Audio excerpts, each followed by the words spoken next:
They went from house to house and just shot people from close range. The terrorists are going to pay a very, very, very big price. Huge support we got here from India. Prime Minister Modi, who tweeted a very supportive tweet. It's clear to us that Iran is involved with it. I hope Hezbollah will not misread us. It will be very costly to Lebanon and to Hezbollah. We will prevail because we have no other option.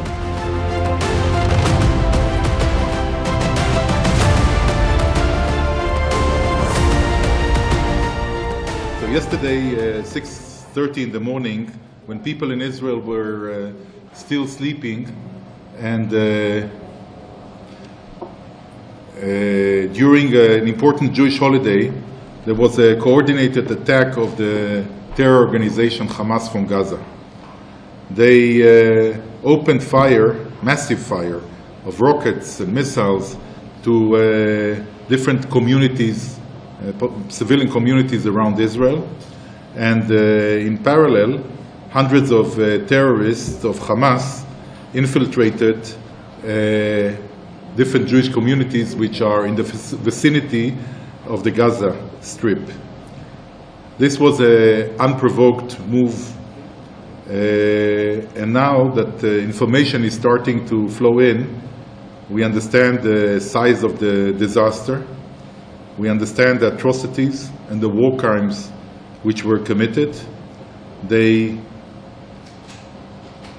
murdered, hijacked children, women, elderly. I'm sure that you saw the heartbreaking pictures on the social medias of whole families under gun threat, being taken away from home and mistreated. The numbers that we are so far counting, and they will increase, I'm sorry to say, are more than 300 killed, murdered, tens of missing, and some of them kidnapped, missing I should say, because some were kidnapped as bodies, some were alive, including in all the numbers I will give you, many, quite a few foreign nationals. We don't know of Indian foreign nationals so far. We didn't get any information of such. There are more than 1,800 wounded, quite many of them in severe situation. I'm sure you saw the videos. They went from house to house and just shot people from close range. The pictures are terrible.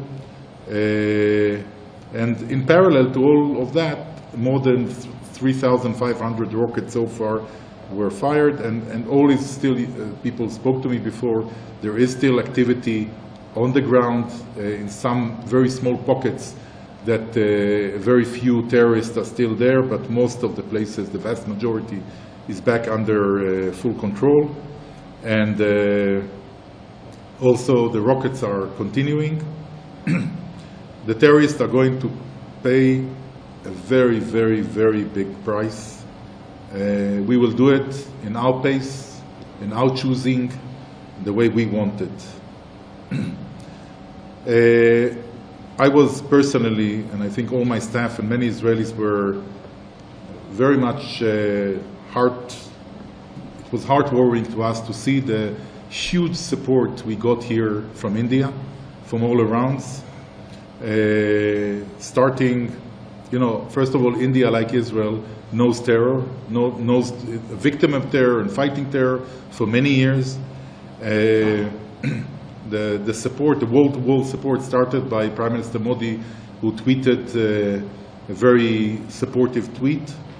But I was approached by ministers, by business people, by civil servants, by ordinary Indians. Just people wrote to us. You see the social media. We are really, really bombarded with love and support. Amazing. It's not something we take for granted. And I spoke about moral support that we get from India. The physical work we know how to do. We need the moral support. Because, the next stage, if we know the Hamas from the past, the next thing they will start hiding behind civilian population. Now they have also hostages, Israeli hostages to hide behind, and to present themselves as the victim. This is always the issue, and that's why we will need this very strong support of our Indian friends.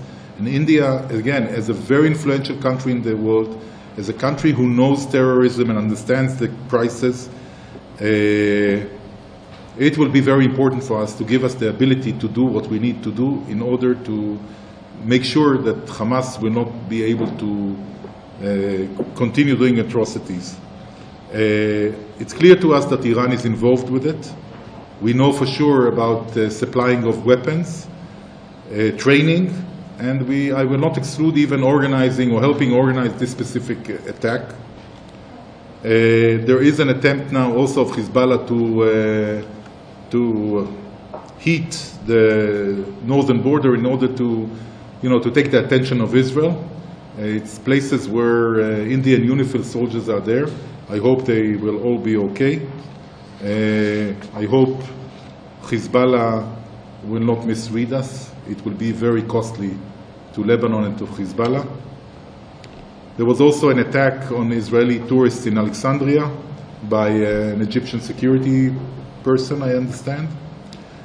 I will tell you, this is part of a concept that the Iranians are pushing of looking at Israel as a spider web, a country held by a spider web, because they misread our internal debates from time to time as weakness. This is our power.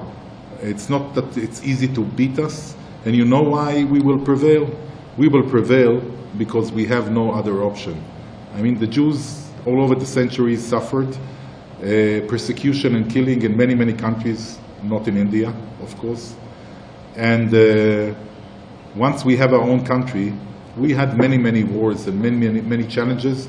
We always prevailed, and we prevailed because we have no alternative. It's not that we can go to other places. I'm Saurabh from Economic Times. Probably the biggest concern at this point of time for other countries who have been friendly with Israel is the hostage situation for all the people that Hamas could have probably dragged into their territory.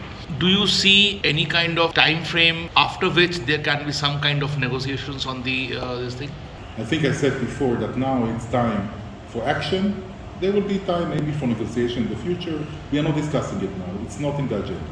Now we have to take action. We have to restore order. We have to remind our adversaries of our capabilities. And then if there will be the time for negotiations, it will also be there. We are known, especially IDF, the Israeli Defense Forces, but not only, we are known to know how to look into our mistakes and failures and learn from them. So I'm sure this process will be done, but only after our main first aims are achieved.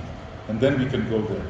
And as it comes to others in the region, I don't believe this should be an impediment to anything with our neighbors. At the end of the day, Israel was unprovokedly attacked by a terror organization, which I think is perceived also by most of our neighbors as a terror organization, an extreme organization. So here there is a convergence, I believe, of interest.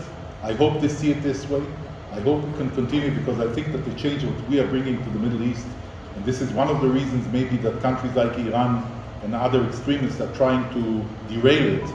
We are bringing a very, very huge and significant change to West Asia, as you would call it. Countries working together against extremism and hatred. And I think this is a wonderful opportunity even to unite us even stronger rather than weaken us. But it really depends of how countries decide to take it.